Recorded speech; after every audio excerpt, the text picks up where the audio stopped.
ఇక మండలి చైర్మన్ ని అవమానించారంటూ బొత్స చేసిన వ్యాఖ్యలతో చైర్మన్ కాస్త అసహనానికి గురైనట్లు కనిపిస్తోంది.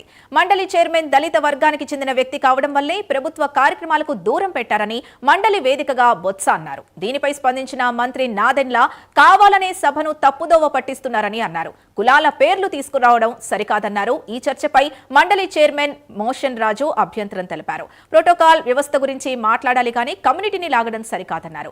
అయినప్పటికీ ఎమ్మెల్సీ బొత్స పదే పదే కులం పేరు ప్రస్తావించడంతో మండలి చైర్మన్ కాస్త ఇబ్బందికి లోనయ్యారు. చెప్పినప్పుడు కూడా చెప్పాను, తప్పని పరిస్థితుల్లో ఈ మాట అనవలసి వస్తుంది. చాలా బాధావదంతో మాట్లాడుతున్నాను. ఒక వ్యక్తిగత ఉద్దేశంతో మీరు అవమానం చేస్తారా అని చెప్పి అడుగుతున్నాను అని మాట చెప్పాను. ఎందుకంటే ఇది చాలా అన్యాయమైన శిక్ష. ఒక్కసారి కాదు, సమాధానం రమ్మనండి, సమాధానం చెప్పండి, సమాధానం ఒకసారి ఈ సంబంధం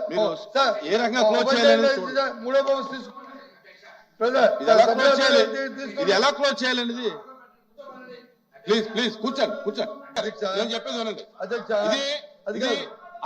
ఈ స్థానంలో నేను ఉన్నాను కాబట్టి ఇప్పుడు నేను ఉండగా ఈ వైదేశం గురించి చర్చించడం అనేది బాగుండదు.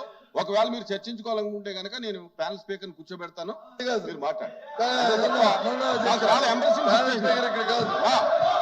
మంచిది కాదు, నాకైతే మంచిది కాదు. నేను ఇక్కడ కూర్చున్నప్పుడు నాకు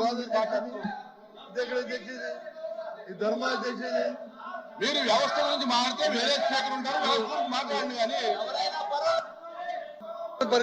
చెప్పినప్పుడు కూడా చెప్పాను, తప్పని పరిస్థితుల్లో ఈ మాట అనవలసి వస్తుంది. చాలా బాధావదంతో మాట్లాడుతున్నాను.